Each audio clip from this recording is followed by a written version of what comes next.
Welcome to this week's edition of Haters Guide to the NFL. I'm your host, Patron Wild, and today I'm giving my honest review to this week's NFL Week 7. And I know this is late again, but I'm telling you, Week 8 is coming very soon. So hopefully, it can, it won't be an entire week before I start recording, but is there anything on the way? Let's begin. Ooh, this is a very good matchup. Atlanta, the champions of choking, versus the Lions, who are underrated chokers themselves. They usually, unlike Atlanta, they usually choke once the second half truly begins, rather than at the final play. Which team will win? Well, it depends. Which team has the lead? I see Atlanta. Well, Atlanta, you're going to lose today. As Detroit goes across the field with Atlanta's weakest defense, the kicker of Detroit realizes, I want to be in the NFL. Let me just get myself a new contract. As he proceeds to kick a good field goal. But Atlanta, they still have a great offense. Yes, Matt Ryan looks like he is struggling, not because of the defensive line, not because he has no talent, but because of the monologue. The monologue in his head. Hi, my name is Matt Ryan. You want to know how I got here? Well, it's a long story. So let me tell you that story. As he's proceeding to make sure he does not choke this. Like every single game this week. Hell, this season. And what happens? Near the end of the game, Todd Gurley, one of the greatest clock managers of our decade, behind Tom Brady, the two greats of clock manipulation. They are on the hills. They are the football clock managers of the mountain with the four heads. You know the four heads with the four presidents, or the four people in the U.S.? Yeah, Tom Brady and Todd Gurley up there. Todd Gurley realized, I'm on Atlanta. I must proceed to choke this. And what happens? Todd Gurley accidentally gets a touchdown. Now, remember when I said Atlanta has a weak defense? Well, Detroit, congratulations! You beat the Atlanta Falcons. Due to the fact that your quarterback is the most underrated quarterback, maybe aside from Drew Lock. that's a joke. Derek Carr. Derek Carr to me is more underrated, but he's the most underrated quarterback behind Derek Carr. You guys win! Even better is a touchdown to your first round pick for last season, T.J. Hawkinson. Wow! Congratulations. You beat the Chokers. Not just that, now you guys are 500. Now everyone loses. Atlanta loses because they choke in their game and, they're rebuilding.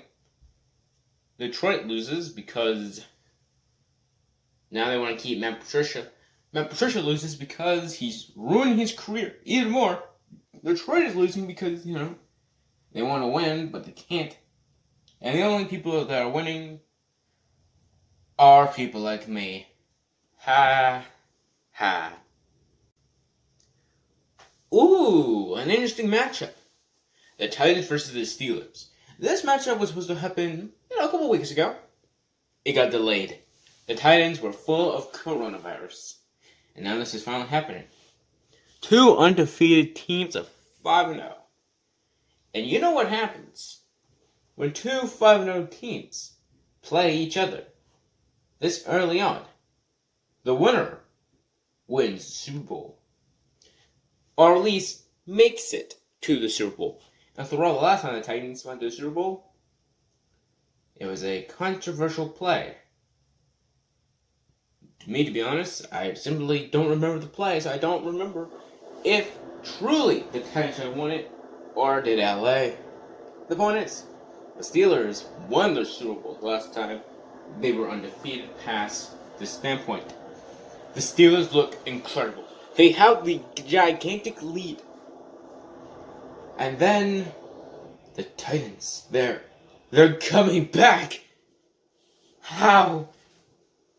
Pittsburgh, did you look past your competition during the game? I know that you guys a couple years ago, you guys looked at your competition before the game starts, but during it? Really? Are you seriously playing Atlanta? Are you seriously? And the Titans are now 3 behind. And we all know Steven Gronkowski. Yeah, he's a great man who doesn't miss under pressure. Until you realize this season has been the worst for him, and he only can accurately kick balls past the 50-yard line. Where he was kicking at? The 48. Steelers win because Steven Gronkowski can't kick anything below 50 yards. The Steelers did not deserve this win. The fact that they nearly were pulling in Atlanta was so tragic. The Titans only lost because of their kicker not doing his job properly. At this point, the Titans might have to ask themselves, do we want Destroyer, MMG, to be our kicker? Because they would have missed that. And the funniest thing is, you know the whole thing of if you have 2 quarterbacks, it means you have 0? Well, I think the Titans should have 2 kickers, and 2 kickers equal 1. Boom. Bitch. You are the Kansas City Chiefs. You come back and play the Broncos. This Broncos team has been injured. Drew Lock is his second game back after being the Patriots and being the youngest quarterback to ever do it. In Boston. Yes. He is really. Ironically, because Peyton Manning was a Bronco. Does that mean that Drew Lock should win a Super Bowl? Who knows? The point is, Chiefs, congratulations, you play against an injured, rebuild team. The Broncos didn't really have a chance in this one. The team was young, and it was looking like a team like Buffalo. The Broncos are so close for getting to the goal they achieve. They're not at a stage where they're going for it, but they're close to getting for it. If you know what I mean. But I have to say, Melvin Gordon cost them this game. Melvin Gordon fumbled the ball twice, and then when he was doing a lateral, threw it over Drew Lock. And due to the fact that he touched it with his fingers, it counted as a fumble. Congrats, Denver. Congrats. Bills vs. Jets. Wow, this is very surprising. Well then, congrats, Bills. You guys, get a bye week. I'll see you guys when you guys play Patriots on week 8.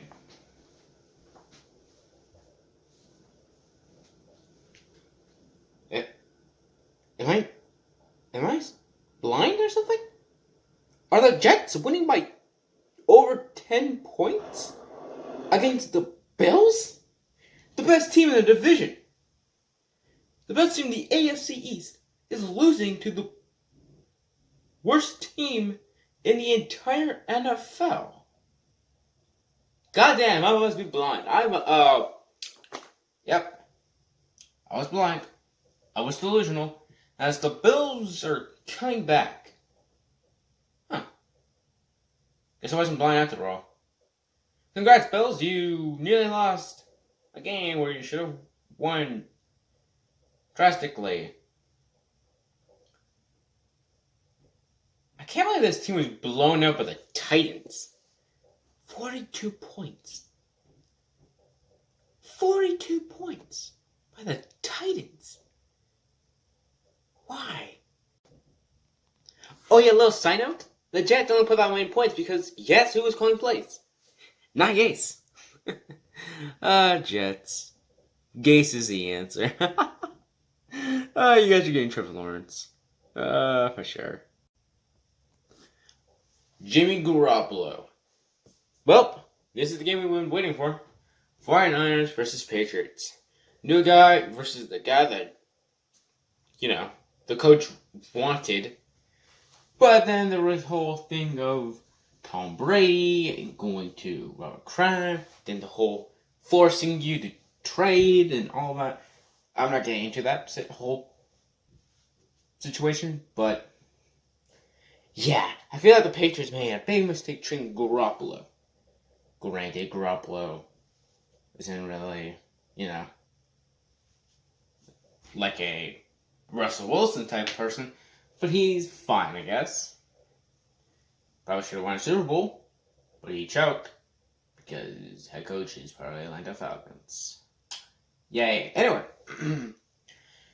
Well, then you realize Jimmy Garoppolo and the 49ers went to a Super Bowl last season, and they blow out the Patriots.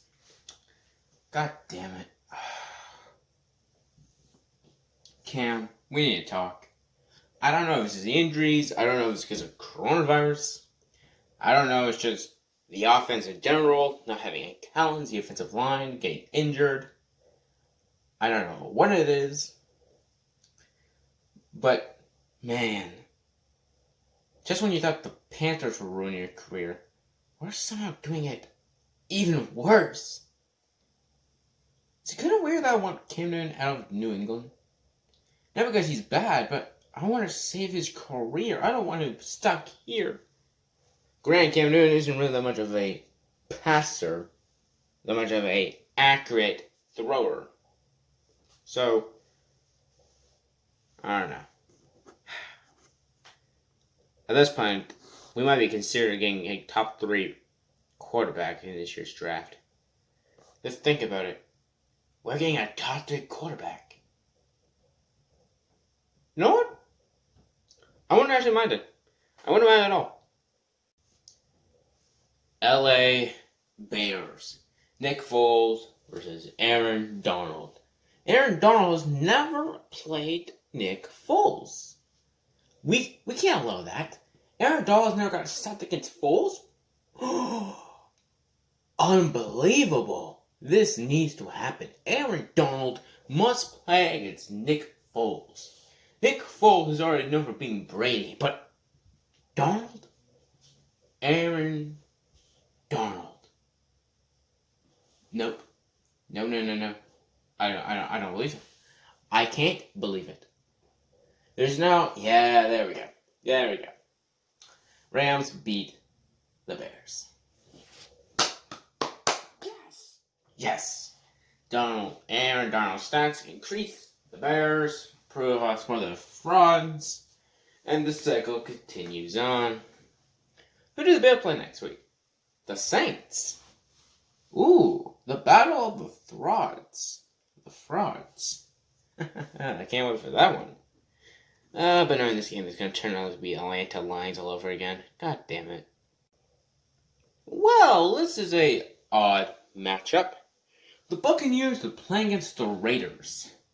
Now you might be thinking, how is this odd? How is this matchup odd? Well, it's pretty simple. The head coach of the Raiders was the same head coach back in 2002. Why does that matter? Because something I found out is that you can trade your head coach. Guess who he got traded to? The Buccaneers. Guess what happened in 2003? The Buccaneers won the Super Bowl. So, this is a odd scenario, that's for sure. And in this matchup, the Raiders are pretty close to the Buccaneers. It seems like this can go either way.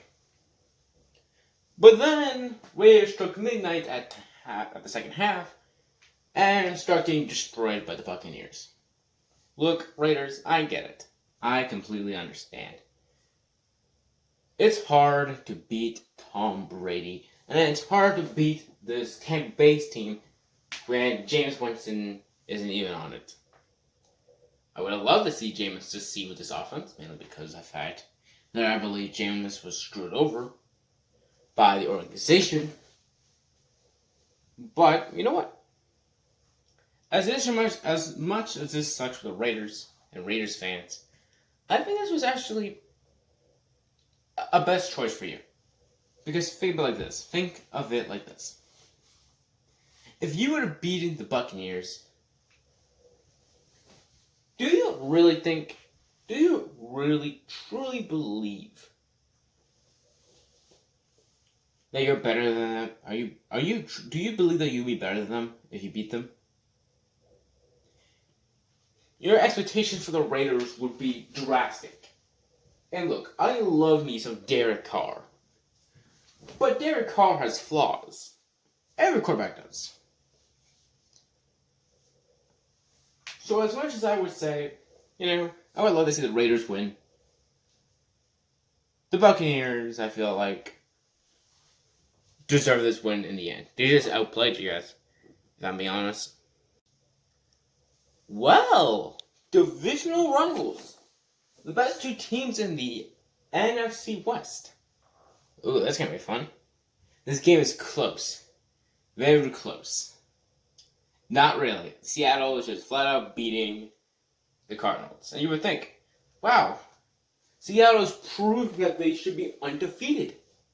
And then you realize, guess who they have? Kyler Murray, DeAndre Hopkins, and an incredible defense. You could say it's a hit or miss, like the Kansas City Chiefs. Defense, actually, yeah, not the perfect representation.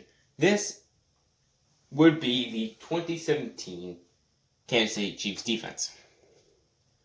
They're either hit or they're either miss. Hit or miss? I guess you never miss, huh? Well, they did miss. As Seattle somehow choking this to the Cardinals, and to the point where Christian Kirk has plenty of touchdowns. Man, I gotta say, Kirk is very underrated. With Kyler Murray and his short legs, as he keeps scrambling like Barry Sanders, his electrifying feet, and Gonzalez not winning the miss. He doesn't. And I gotta say, DK Metcalf is showing why he has a 92 speed in Madden. Because, wow, he just destroyed Buda Baker. And you were thinking at this point, Seattle got the ball, they're going to win. They don't. In fact, Cardinals have the ball, you think they're going to win. They don't. You think Seattle's going to have to win again? Isaiah Simmons, first round pick for the Cardinals this season, gets a pick and gets down near the 50-yard line. Cardinals barely winning this game. The Arizona Cardinals barely beating the Seattle. The fact that this even happened, the fact that the Cardinals even got close to winning, is very interesting for not only the Cardinals in general, but Seattle's defense. Is it just me, or is Russell Wilson just carrying the defense on his back? Huh. I guess he knows what it's like to be Patrick Mahomes, huh?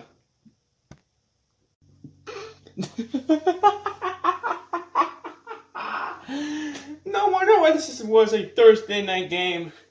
This was garbage. This was complete trash.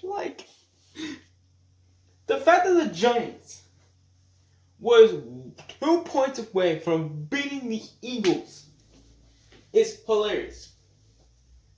I gotta say, for the Giants, they're not only getting better, Joe Judge has proven that he might actually beat the guy.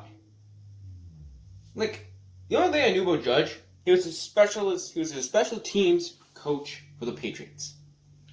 And I thought the Giants were doing the Giants. To the point where Daniel Jones and Judge look like they could be cousins. Like, it's very strange.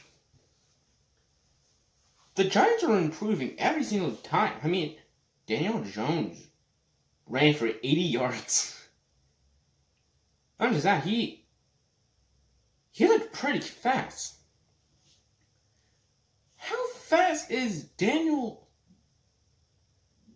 Holy crap. Huh. How much did they had? Oh. The fact that Daniel Jones is in the top 5 for fastest quarterbacks. What the hell? No, like seriously. Daniel Jones is top 5 for fastest quarterback. What in God's name? Anyway, Giants lose. I mean, this game was closer than it should have been. Eagles win. They have the lead in the division. And yeah.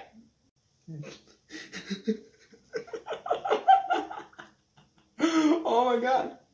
Oh my god. Dallas lost to the football team.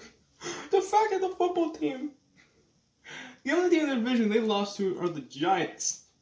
The Giants.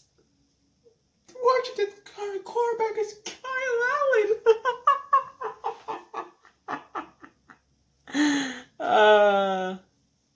Oh, this is funny. This is completely funny.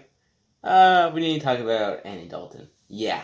Dalton was screwed over.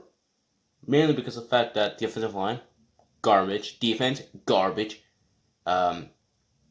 Targets, not garbage, but he can't throw them because of offensive line, garbage. Gets injured during this game from a concussion. Number 53, garbage. Number 53, should have been suspended. It's not. Who's the third string quarterback for Dallas? Please, just Ben DiNucci. He's a rookie. Yeah, no, he's gonna get screwed over, and he gets fucked. Washington wins 25-3. Funny. This is so funny.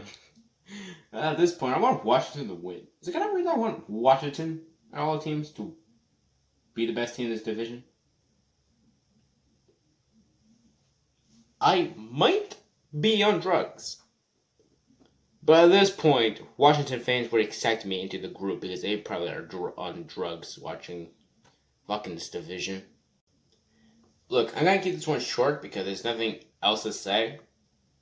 This is a good, clean win with the Packers after losing to the Buccaneers. Deshaun Watson, man, he's gonna get killed by this team. And the reports are saying that Will Fuller might get traded to the Packers. But this is bad. This is bad. Yeah, this is a good, clean win. Congrats. So this is in post-production. We found out Will Fuller did not get traded at all. So Houston did succeed in a way, but granted, they don't have a first-round pick. So in a way, they didn't because their first-round pick is now Dolphins territory, and it looks like it's gonna be a top 5 pick. Great. The Dolphins are the second best team in the division. God damn it. This is great to see. Bridgewater goes back to Seattle. Not Seattle.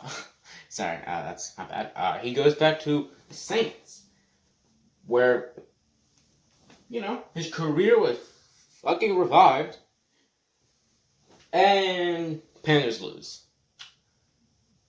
Wow, that's very depressing. The fact that the Panthers nearly tied it with a 65-yard field goal, which would be the longest field goal in NFL history.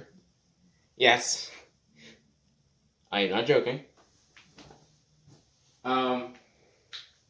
Dave Bridgewater, he played fine. He's a solid quarterback. He's nothing outstanding, but this is a rebuilding team, so fucking Saints should have won. Granted, Saints I'm looking at you. You guys are fucking frauds. You are the 2019 version of the Green Bay Packers. And even then, the Packers look like frauds. So who really knows, right? Well, Browns, at first they looked like they were going to lose this game. And they're all. Baker Mayfield throws a pick, and OBJ gets injured. ACL tear. Out for the rest of the season. And you would think that the Bengals should win. Yeah. Baker Mayfield went 100% after OBJ got injured. Actually, no, he didn't go for 100%. He threw for 22 out of 23 passes. The one pass he missed was a spike. The only pass he missed after OBJ gets injured is a spike. Browns win for the spark of their teeth. The fact that this was even close kind of shows you that the Browns defense isn't really great. Joe Burrow was showing more of the MVP status. And, well, Zach Taylor might not be bad. And the Bengals defense, God, that needs to improve. That needs to be improved. Today, we are here for the death of Minshew Mania. As Gardner Minshew, after this game against the Chargers, well, to be frank, has confirmed to have a broken thumb. And see, that's the difference between this team and the Chargers. This team only has a quarterback and a running back and a wide receiver who is not playing this game due to an injury. But the Chargers have an actual offense, an underrated defense, and a rookie quarterback who is playing like an MVP. Probably will get Rookie of the Year, and probably is the best quarterback from his draft, unless Tua somehow shows us he is not complete garbage. Mediocre. Garbage. Huh? Tua? You're garbage. Garbage! Anyway. Yeah, this game was close, mainly because of Chargers special teams. Little side note from now on, Chargers don't do any special plays. Aside from punting the ball. You'll know why. Well, that's it. That's every single game that happened week 7. Of course, the Colts, Ravens, and 2 other teams that I don't care about sat out and didn't play. Congratulations. Welcome to the end of the video. I'm Patriot and Wild. And I see you guys want to talk about week 8, where surprises happen. Like Dolphins beating the Rams by 40 points. Titans getting blown out. Steelers still being undefeated as the only team left. And Jets still being the Jets, I'm gonna be honest. Goodbye, bitches.